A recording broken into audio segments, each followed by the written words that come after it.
في صعيد مصر في طريقة خبز مش موجودة في أي حتة في العالم، واسمه العيش الشمسي. يا مرحبا بكم في الصعيد، نورتوا الصعيد. أنا الحاجة باتعة وجاي أتكلم على العيش الصعيدي بأخبز العيش الشمسي. ناكله بالويكة، ناكله بالملخية، وأنا أوريك بيتعجن إزاي، بيتخبز إزاي، بيتحيق إزاي. أول حاجة نحط حباية دقيق، ده هي دي اسمها العصيدة.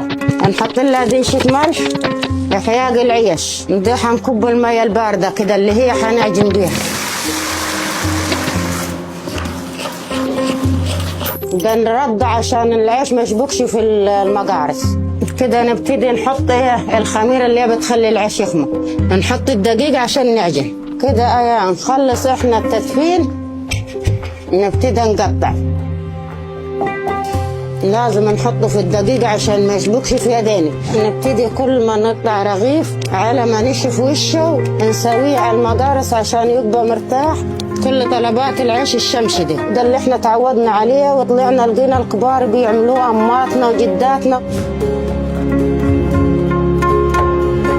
زمان كان الفرن طين وبتتعمل من طوب اللبن، لكن دلوقتي اتطورت وبقت أفران بالغاز. دي أول حاجة لما بناجي نخبز في العيش في الفرن، بنجنبر جنب الفرن طبعا، ونولعها بالولعة ونقعد نحمي فيها لغاية ما تحمي. على ما حميت بنجيب المية والقماشة نمسحها ونشقق العيش. ساعة ما نحطه في الفرن نقلب الرغيف يبقى كده ما شابكش في المقرص، وبعد كده نرصه، وبعد كده يطيب نطلعه. في ناس بتحب تاكله سخن بالسمنة والسكر، ودي طريقة مشهورة جدا مربوطة بطريقة الخبيث في الصعيد. العيش الفينو وبيض وده كلنا عارفينه، والعيش الشمسي في الشمس ناكل شلنا ما نشبهش. يقطع شيطان الفلاحة تعد العيش على المطرحة. في صعيد مصر في طريقة خبز مش موجودة في أي حتة في العالم، واسمه العيش الشمسي.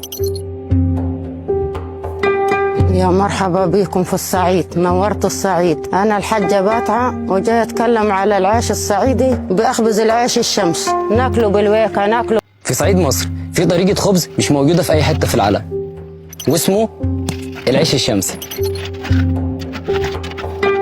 يا مرحبا بكم في الصعيد، نورتوا الصعيد. أنا الحاجة باتعة وجاي أتكلم على العيش الصعيدي بأخبز العيش الشمسي. ناكله بالويكة، ناكله بالملخية، وأنا أوريك بيتعجن إزاي، بيتخبز إزاي، بيتحيق إزاي. أول حاجة نحط حباية دقيق، ده هي دي اسمها العصيدة.